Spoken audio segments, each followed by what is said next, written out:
Hey everyone, in this video we are going to walk through how I converted an IKEA Lack table into a Lego play table with 3 Trofast bins. Usually you'll only see 2 bins, but I've been able to get 3 with the help of a 3D printer.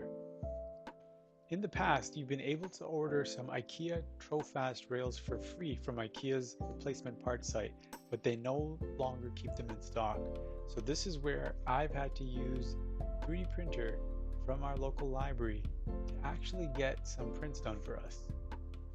Someone generously created an exact replica of the Trofast rail and uploaded it onto printables.com, completely free.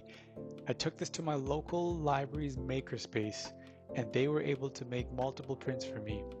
For this project, I had to get 8 objects printed. So not 8 rails, but 8 objects, which means each file will contain 2 objects. So essentially getting it printed 4 times. The next part of the project involves us attaching the 3D prints to some pine wood that I purchased from my local hardware store. I bought 1x2x6 pine wood and I was able to bring it home and cut it with a handsaw. I was able to then take the actual 3D print rails and measure it and mark and then cut as I needed in order to attach them to the underbelly of the IKEA Lack table.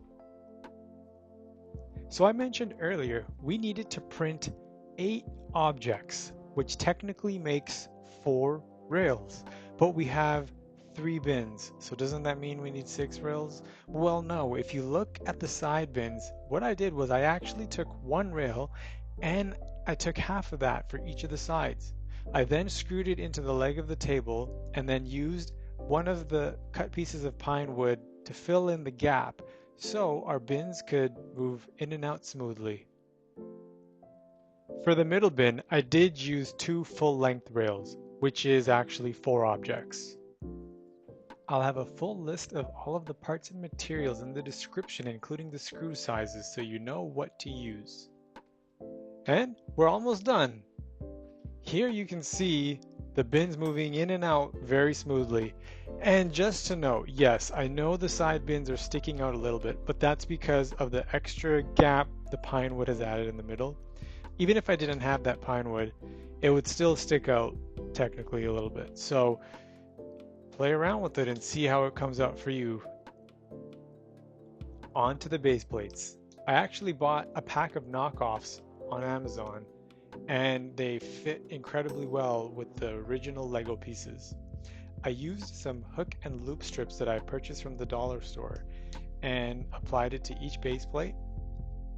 And then from there, what we did was secure the Lego base plates with Lego pieces so there wouldn't be any visible gaps between the base plates itself. And here is the finished product. So, got fully functioning drawers, thanks to the 3D print. And I've aligned all of the squares with Legos. Here's another. Now we can have this one open from here as well. And that's a wrap.